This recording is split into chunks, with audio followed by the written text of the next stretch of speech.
They expected the cubs to return humbled, maybe frightened, maybe even broken. But no one, not even the Alpha himself, imagined this. When the shuttle doors opened, 3 young virile cubs stepped out in perfect formation, and behind them marched 200 human soldiers, each carrying a polished shield, each standing at attention like they belonged to those cubs. What happened inside those human barracks? What changed them? And how did those cubs earn a level of loyalty even seasoned warriors never receive? This is that story? Before we dive in, hey, if you enjoy powerful HFY stories, hit like, subscribe, and share. It really helps more people discover these wild human legend moments, and trust me, this one deserves to be heard. Now let's jump in. General Kale had made impossible calls before, but nothing compared to this. The war room felt colder than the steel beneath his claws as he stood before his commanders, declaring the decision that left even veterans speechless. He would send his own cubs to live and train among humans. The room erupted, instantly growls, disbelief, even fear. Humans were the coalition's most unpredictable fighters, the ones who turned defeats into victories through sheer stubborn resolve. Why send the Alpha's bloodline into that chaos? But Kale never flinched. His eyes stayed steady, bright, calculating, unshaken. He didn't want his cubs learning battle from sanitized simulations or curated doctrine. He wanted them to see humanity up close, to understand the force the virile empire had never been able to fully predict. Because deep down he sensed something. Humans fought with more than muscle or tactics. They fought with something fiercer, something his cubs needed to witness directly. Ren, Turk, and Myra didn't resist the order. They simply lowered their heads and accepted it. Still young, still untested, yet carrying the Alpha's pride straight into a species known for madness and miracles. And as Kale watched them depart, even he felt a rare, unsettling chill, because this choice would change far more than the cubs. The attack came just before sunrise, one of those moments where the world hangs half awake, half dreaming. Then the sky split open.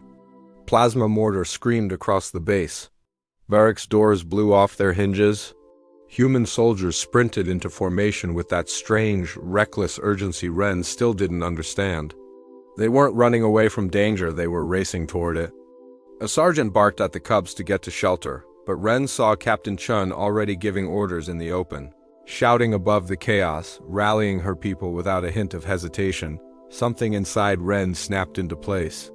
"No," she growled, claws sliding out. "We fight." The sergeant stared, then tossed her a rifle like he'd been waiting to hear those words. What Falwed defied every virile theory about humans. They fought wounded, they fought bloody. They fought with broken armor, broken weapons, broken bones. One private hurled himself onto an active grenade, saving 4 others without a second of doubt. Another kept firing with a tourniquet wrapped around his entire shoulder. And they sang battle hymns, curses, promises. In that burning dawn, Ren saw the truth her father wanted her to find. Humans didn't fight for honor. They fought for each other. And now, for the cubs too. When the smoke finally cleared, the base looked like a skeleton, charred beams, shattered walls, medics shouting over the ringing silence. Turk nursed a broken arm. Myra's back was scorched raw. Humans were worse rows of wounded, too many covered in sheets.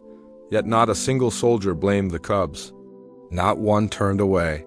Instead, they treated them like they had always been there. Corporal Rodriguez, half-conscious and bleeding from shrapnel, still managed a crook smile at Myra. "Told you I'd keep you alive, kid." He had thrown himself between her and a collapsing barricade and act no. Virile warrior would perform for someone outside their own bloodline. Ren couldn't shake it. These humans weren't just soldiers. They were a pack woven from pain, humor, and an unspoken oath. Anyone standing with them became theirs to protect. That night, Ren approached Captain Chun, Rodriguez. "He barely knew us. Why did he risk himself for Myra?" Chun didn't hesitate. "Because she was wearing our uniform." "That's enough."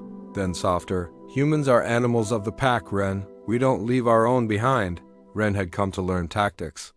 Instead, she learned something far more dangerous. Humans made allies the way they made war. Fiercely, permanently, and without hesitation. General Kale expected 3 tired cubs, maybe shaken, maybe defiant, maybe furious at the impossible test he'd forced on them. But when the shuttle ramp lowered, his breath caught. Ren, Turk, and Myra stood tall. And behind them, stretching across the landing field in perfect formation, stood 200 human soldiers in dress uniform. Shields gleamed in the sun-heavy, ancient symbols of Terran honor, each engraved with the emblem of the Coalition. Captain Chun stepped forward and saluted sharply.